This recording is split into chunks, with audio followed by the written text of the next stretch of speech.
2022 rings in a whole new era for Formula One, not only in terms of rules and new car designs, but also some new faces, as well as some returning faces from the past. Spoiler alert, one of the returning faces was once a Red Bull driver who is returning to race for a competing team. In today's episode, we'll look at all 10 teams, their 2022 driver rosters, as well as some very interesting stats you won't want to miss. This is the Made in America F1 Racing Podcast.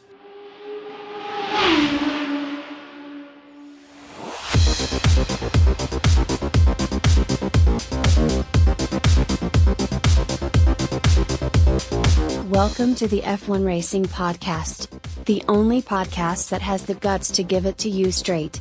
So grab a clean pair of racing panties, because this American-made podcast will surely make you shit yourself. Here's your host, Billy Simpson.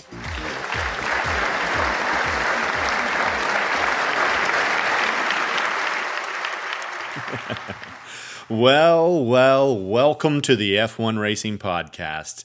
I'm your host, Billy Simpson, and today we'll be looking at the 2022 Formula One driver lineups, including their ages and average qualifying position for 2021.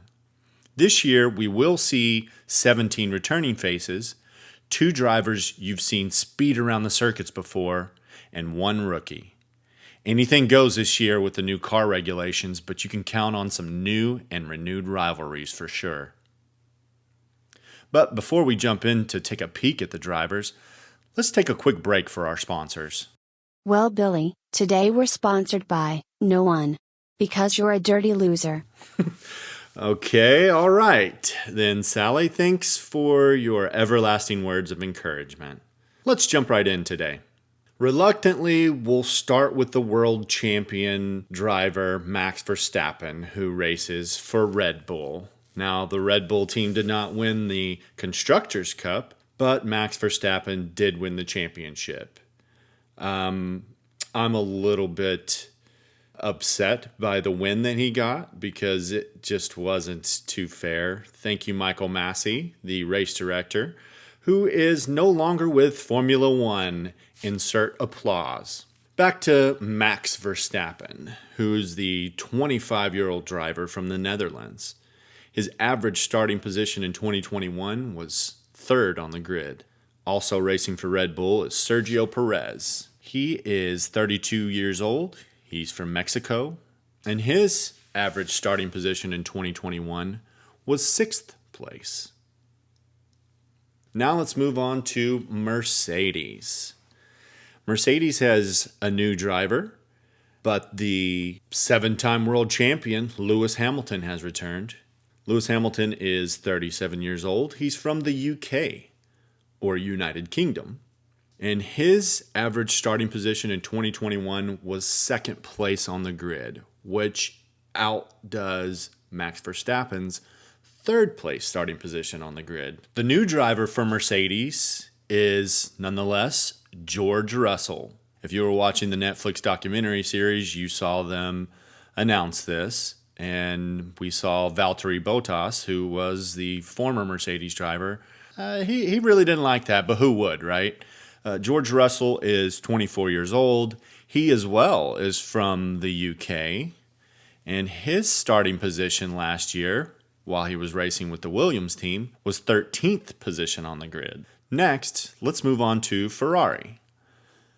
The Ferrari team actually has 2 returning drivers in Charles Leclerc. Now, you might say Charles Leclerc if you're from America, but I do want to respect his name because his name is pronounced thusly because he's from Monaco, Charles Leclerc. And he's 25 years old, and his average starting position on the grid was 7th place. Next, we have Carlos Sainz, who is the 28-year-old Spaniard. His average starting position on the grid was 8th place.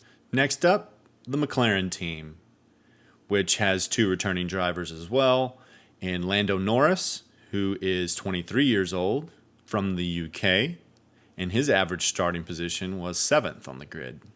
Next, we have Daniel Ricciardo racing for Team McLaren, 33 years old, from Australia. Put another shrimp on the barbie. His starting position was 10th on average in 2021. Alpine. They also have 2 returning drivers. The first is Esteban Ocon, who is 26 years old, from France, and his average starting position was 11th place on the grid. We also have Fernando Alonso, the eldest drivers of all the drivers in F1 racing, who comes in at 41 years old. He's from Spain, and his average starting position was 11th place on the grid. AlphaTauri, also with 2 returning drivers in Pierre Gasly, 26 years old, from France, with an average starting position of 7th place on the grid in 2021, and his teammate Yuki Tsunoda, who is 22 years old, which is the youngest driver on the grid. He is from Japan, and his average starting position was 12th place on the grid in 2021. Team Aston Martin, 2 returning drivers. Again, Lance Stroll, who's 24 years old, from Canada, with an average starting position of 13th place on the grid, and his teammate Sebastian Vettel, who is 35 years old, from Germany, and his average starting place on the grid in 2021 was 12th place. Williams.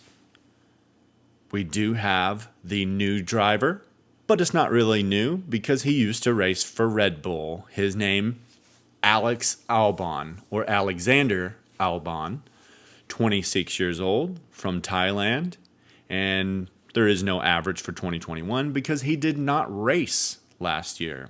His teammate, Nicholas Latifi, is 27 years old, from Canada, with an average starting position of 16th place in 2021. Alfa Romeo. Now we have 2 brand new drivers for Alfa Romeo.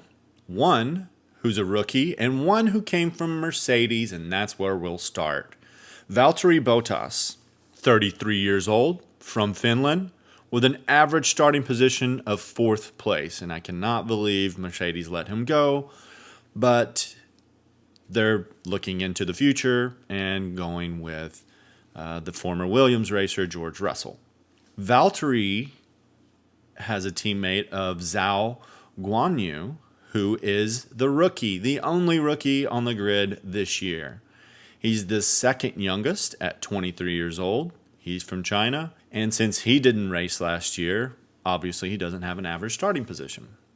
Haas, the only American team in Formula One, has a new driver in Kevin Magnussen, who actually has raced in Formula One before.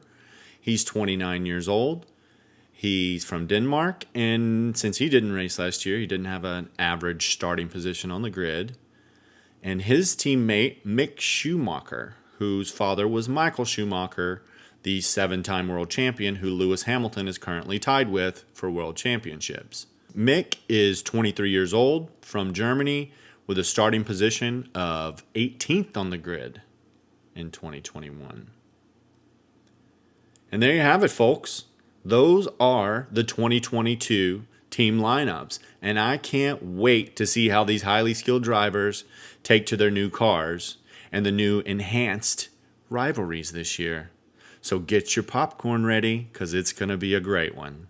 And that about does it for today's F1 Racing Podcast. I'd like to thank you, my listeners, and my sponsors. Or should I say, beg anyone with the courage to sponsor this amazing podcast in the future. And to everyone listening to this, yes, that means you, don't forget to subscribe to the podcast, share it with all your friends and enemies, follow me on Facebook and Twitter at F1 Racing Podcast, and give me a shining review on iTunes so I can be the pulsita of F1 Racing Podcasts. You've been listening to the F1 Racing Podcast. Tune in next time to see what Billy will say next.